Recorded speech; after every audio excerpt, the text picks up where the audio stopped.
मुक्ति के लिए तो एक क्षण भी बहुत है। क्यों?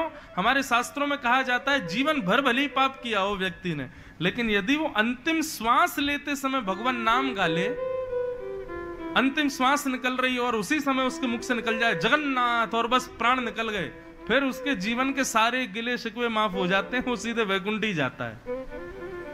लेकिन ये सुनने में जितना आसान लग रहा है ना, प्रैक्टिकली उतना ही कठिन है। जन्म जन्म मुनि जतन कराही, किसके लिए जतन करते हैं जन्म जन्म मुनि? अंत राम कहीं आवत नहीं। अंतिम श्वास में सब आ जाएगा याद, लेकिन भगवान का नाम याद नहीं आएगा। एक सेठ जी के प्राण निकल रहे थे, उनके 3 बेटे थे।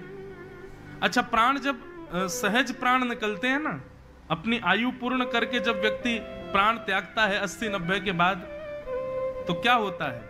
कंठे घुर घुरायते, कंठ में घुर घुर आवाज होती है जब प्राण निकलने वाले होते हैं।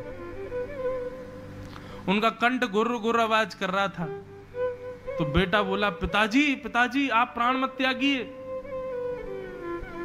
पिताजी कुछ हाथ हिला रहे थे, तो बच्चों ने सोचा पिताजी शायद अब मृत्यु आ गई है, तो उस जाने से पहले बंटवारा करना चाहते हैं कि भाई प्रॉपर्टी आदि इसकी, इतनी संपत्ति उसकी, इतनी उसकी। बोलिए पिताजी कितना किसके बट में? अब कंठ से तो गुर्र गुर्र आवाज निकले, तो बच्चे बोले क्या करें पिताजी, स्पष्ट तो बोले ही नहीं पा रहे। एक वैद्य के पास गए, वैद्य से जाकर के कहा कि हमारे पिताजी के प्राण निकलने वाले हैं, गुर्र गुर्र आवाज हो रही है। वैद्य जी बोले मेरे पास एक औषधि तो है, वो औषधि मैं दे दूंगा तो उनका गला साफ हो जाएगा। बेटे बोले आप चलो ना औषधि दे दो। बोले लेकिन महंगी है बहुत। बोले कितनी महंगी है? बोले इतने लाख रुपए की है। बोले हम दे देंगे ना, कम से कम 1-8 लाख रुपया खर्च होगा तो पिताजी 4-5 करोड़ की संपत्ति तो बता जाएंगे, कहां किसकी कैसे। 1-8 लाख खर्च हो जाए तो क्या बड़ी बात है। दे दिए वैद्य को। वैद्य आए, वैद्य ने आकर के चटनी बनाई, बढ़िया एक रसायन बनाया, और जैसी सेठ जी के मुख में डाला, भीतर जाती गला साफ हो गया। सेठ जी बोले बड़ा वाला बेटा कहाँ है मेरा? पिताजी यहीं खड़ा हूं मैं, आप बताओ।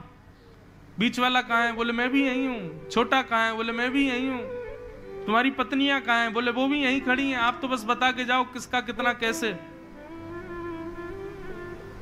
बोले अरे मैं तो बस इतना कहना चाहता हूं, वो भैंस का जो पड्डा है ना, वो झाड़ू खा रहा है। तुम एक झाड़ू नहीं संभाल पा रहे हो, संपत्ति क्या संभालोगे? और झाड़ू पड्डा झाड़ू पड्डा झाड़ू पड्डा बोलते बोलते प्राण निकल गए। और ये बात जितनी आसान, जितनी हंसी की, जितनी हास्यपद लग रही है ना, उतनी ही सत्य है। व्यक्ति का जब अंतिम क्षण आता है वो विवेक शून्य हो जाता है, और उस समय वो चाह करके भी जगन्नाथ जी को बोल नहीं पाएगा, नाम याद कर नहीं पाएगा। सोचो, लाखों रुपए का रसायन लेकर के भी थोड़े क्षण के लिए गला साफ हुआ, भगवान नाम गा लिया होता तो कृपा हो जाती, लेकिन नहीं, विषय ही याद आता है। बंधुओं, जब तक हम जीवित रहते हैं ना, तो विषय के अलावा जगन्नाथ जी की भी स्मृति होती है हमको। आप लोगों को बहुत इजी लगता है, संसार के लोगों को बहुत इजी लगता है, ठीक है हम क्लब जाते हैं, हम गलत काम करते हैं, हम ये करते हैं, हम वो करते हैं, हम उल्टे सीधे वस्तु खाते हैं, किसी के साथ छल करते हैं, कपट करते हैं, जगन्नाथ लेकिन वो याद भी करते हैं, हम बीच बीच में भक्ति भी करते हैं। परंतु जब अंतिम क्षण आएगा ना, तो जितने विषय भोगे हैं वही याद आएंगे, जगन्नाथ जी याद नहीं आएंगे। ये अंतिम समय की ये नीति है, ये रीति है।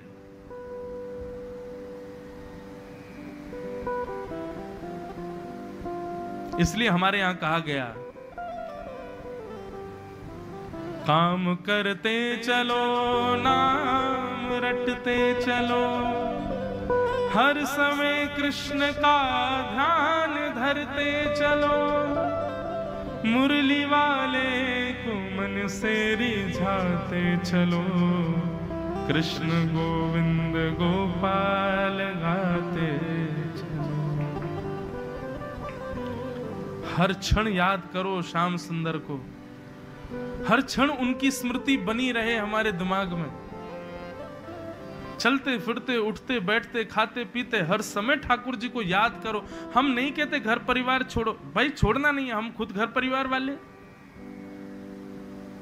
पर हर स्थिति में भगवत स्मरण रखो, जगन्नाथ जी को याद रखो, उनकी स्मृति रखो अपने चित्त में बस। उसका प्रभाव क्या होगा? जीवन भर जो ठाकुर जी को याद रखता है ना, तो अंतिम समय में तो बहुत कठिन है कि भगवान की याद आ जाए, पर जीवन भर जिसने जगन्नाथ जी को याद किया हो, ऐसा व्यक्ति जब अपने प्राण त्यागता है तो जगन्नाथ जी उसको याद कर लेते हैं, जगन्नाथ जी की स्मृति में वो आ जाता है। और सोचो, जगन्नाथ जी जिसको याद कर लें, हम जगन्नाथ जी को याद करते हैं, जगन्नाथ जी हमको याद कर लें। हम प्रधानमंत्री से मिलने जा रहे हैं और एक बात है, प्रधानमंत्री हमसे मिलने आ रहा है, दोनों में कितनी बड़ी अंतर है। जगन्नाथ जी की स्मृति में हमारा नाम आ जाए, हम उनकी स्मृति में पहुंच जाएं, उसी के लिए तो भक्ति है। लाखों लोग जाते हैं लेकिन जगन्नाथ जी साल्वेक को याद करते हैं। हजारों लोग श्रीनाथ जी का दर्शन करते हैं लेकिन श्रीनाथ जी सूरदास, कुंभनदास, कृष्णदास इनको याद करते हैं। द्वारिका में लाखों लोगों की भीड़ जाती है पर द्वारिकाधीश के चित्त में तो मीराबाई विराज रही है। हमारे चित्त में भगवान बैठे। भक्ति केवल यहीं तक सीमित नहीं, अपनी भक्ति से आप ठाकुर जी के चित्त में बैठो, ठाकुर जी के चित्त में हम विराज जाएं। मेरा सुमिरन हरि करें मैं पावा विश्राम, मैं हरि का सुमिरन करूं, ये तो प्रारंभिक स्थिति है, लेकिन करते करते करते स्थिति हो जाए मेरा सुमिरन हरि करे मैं पावा विश्राम। और वो कब संभव है? जब जीवन पर्यंत और खास करके बाल्यावस्था से भगवत स्मृति की हो,